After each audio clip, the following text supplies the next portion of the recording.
C'est à vous. D'accord. Eh bien, bonjour à tous. Je suis Bénédicte Hendricks, je suis la directrice générale du SPWA Rennais en Wallonie. Et comme son nom ne l'indique pas, je gère l'agriculture, les ressources naturelles, le bien-être animal et la biodiversité et l'environnement. Et donc, lors des inondations du 14 juillet dernier en 2021 en Wallonie, a priori, je n'étais pas concernée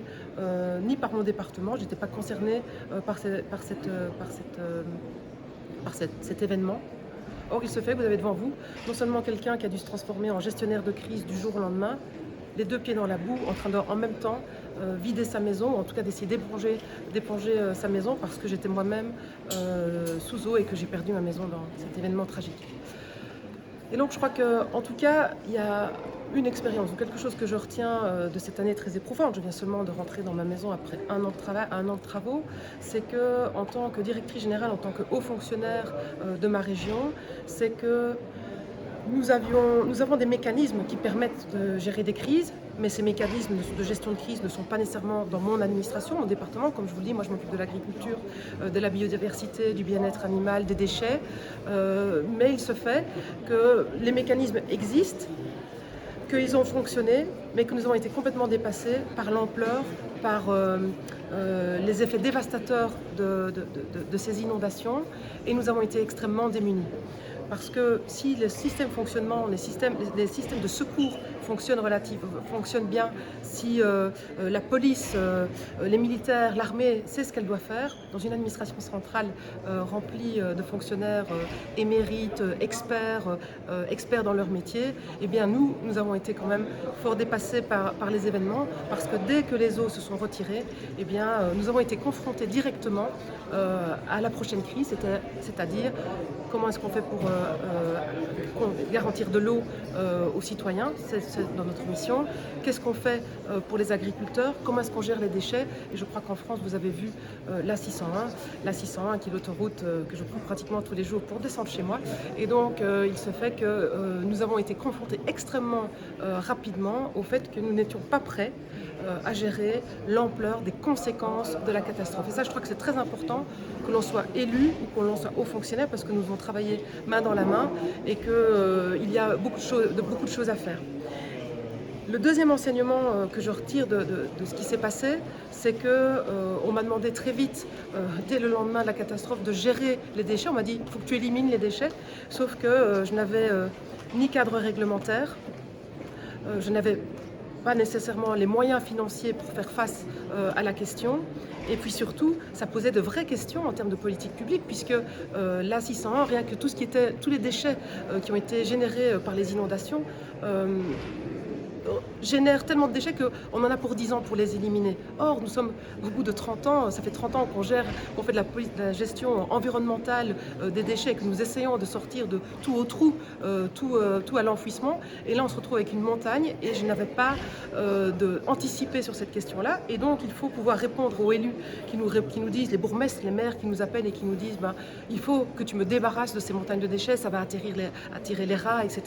Sauf que si je fais ça, je remplis tous les trous de Wallonie et je n'en ai pas pour la prochaine inondation. Or, nous savons, mesdames et messieurs, qu'il y en aura encore. Ça, c'était ma première problématique. La deuxième, c'est que ma mission à moi, c'est de gérer les déchets en Wallonie et de faire en sorte que l'on trie au maximum et que nous ayons un impact environnemental le moins fort possible. Alors vous me direz, avec tout ce qui s'est passé dans le cadre des inondations, est-ce que c'est vraiment important? Oui, je le pense, parce que des crises, nous en aurons d'autres. Et que si nous n'arrivons pas à anticiper et à gérer ces crises qui vont encore arriver, nous serons en incapacité finalement, même en flux normal, de faire face au monde qui change et qui change extrêmement vite avec ces catastrophes. Et donc il a fallu, comme je vous le dis, modifier le cadre réglementaire, et ça c'est vraiment un enseignement très important, c'est qu'aujourd'hui, que nous sommes sortis de la crise, que nous sommes sortis de la gestion de crise, que ce soit sur les déchets et d'autres départements, je veux vraiment m'atteler au fait de faire en sorte que mon administration soit plus en capacité de répondre et de prendre la mesure de l'ampleur de ce qu'on attend d'elle, et donc de mettre dans chacun des départements, de créer une équipe gestion de crise qui soit capable d'adresser sectoriellement et transversalement les questions. Parce que les 9 départements, tous ensemble, nous avions créé une task force pendant les inondations et qui s'est tenue pendant 9 mois. Ça nous a permis de quand même confronter les points de vue, les politiques administratives, vous savez, qui sont justes, mais qui qui ne s'articulent pas nécessairement et qu'il faut voilà, faire des priorités et organiser les choses autrement.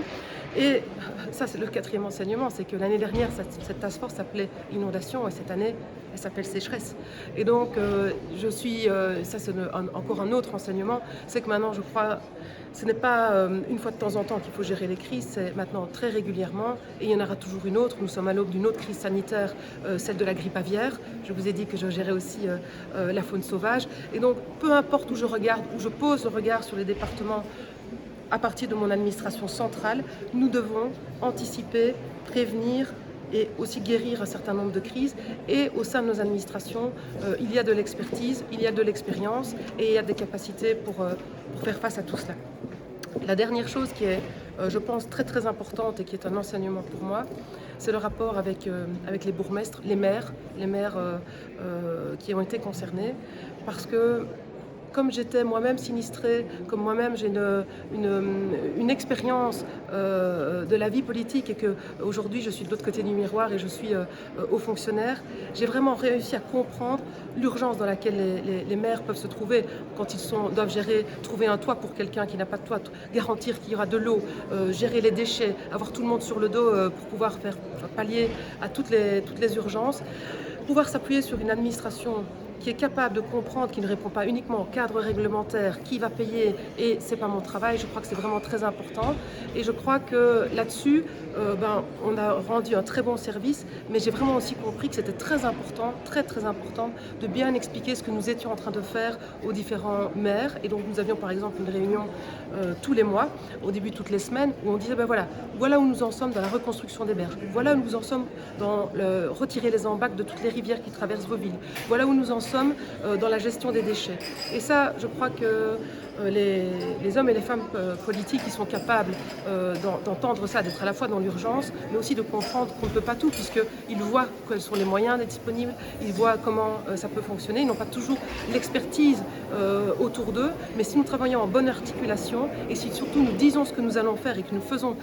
ce que nous avions dit que nous allions faire, eh bien je crois que ça a permis dans pas mal d'endroits de diminuer la pression et de faire la part des choses entre quelqu'un qui vous téléphone, qui vous harcèle pour qu'on vienne vider les hydrocarbures qui sont dans le fond de son jardin et lui dire non, pas maintenant, ce sera dans au moins 3 semaines, mais nous viendrons avec peut-être des problèmes de pollution beaucoup plus grandes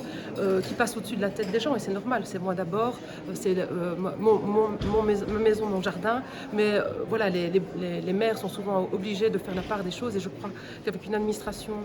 qui serait plus agile, on attend de nous, plus agile, plus à l'écoute de comment est-ce que je peux être